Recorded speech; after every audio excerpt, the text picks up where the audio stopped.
c'est juste la détermination qui n'a pas marché.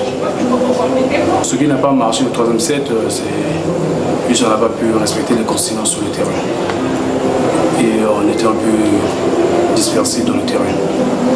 Sans ça, on prenait le troisième set. Je leur félicite beaucoup. Je leur félicite beaucoup de ma part. C'est une équipe de haut niveau.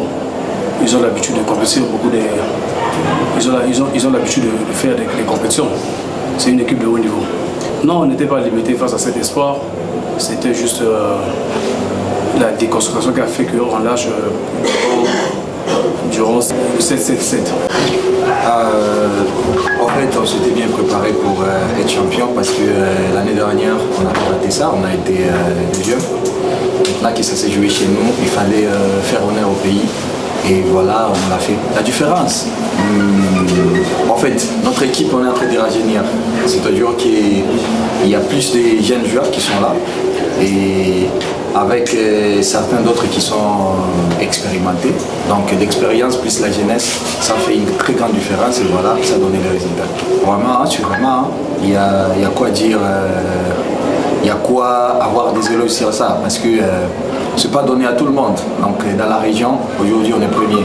Face au Cameroun qui va chaque fois et qui représente toute l'Afrique parfois en état deuxième par rapport au pays du Maghreb et qui nous la RDC aujourd'hui avec des infrastructures qu'on nous a données avec le jeu de la francophonie.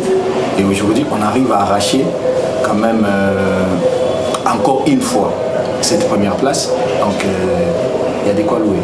Vraiment, ça a toujours été notre combat depuis avant. Donc depuis bien avant, c'était notre combat. C'est-à-dire qu'on ne se mesure pas trop avec les équipes de la RDC. On se mesure par rapport aux équipes de l'extérieur.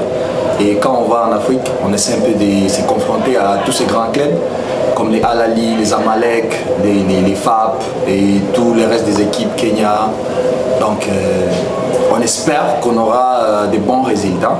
Parce qu'il vit aussi le travail que notre fédération est en train d'abattre pour le développement du volley.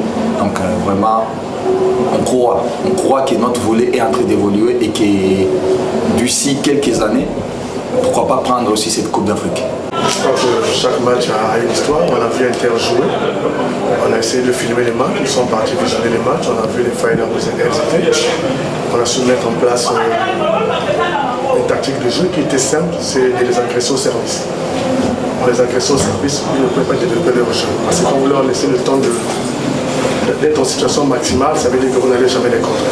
Encore beaucoup à faire parce que le plus important maintenant c'est d'être au-dessus du Cameroun en termes de club. La dernière fois qu'on a battu le Cameroun en club, c'était en 2016 à la CAN, à la Coupe d'Afrique des clubs champions au Caire. Et puis ça devenait des matchs assez compliqués. Maintenant, on est en plein chantier, on va essayer de faire un savant mélange entre les jeunes et les anciens pour pouvoir trouver que la mayonnaise puisse prendre et sortir une équipe très compétitive.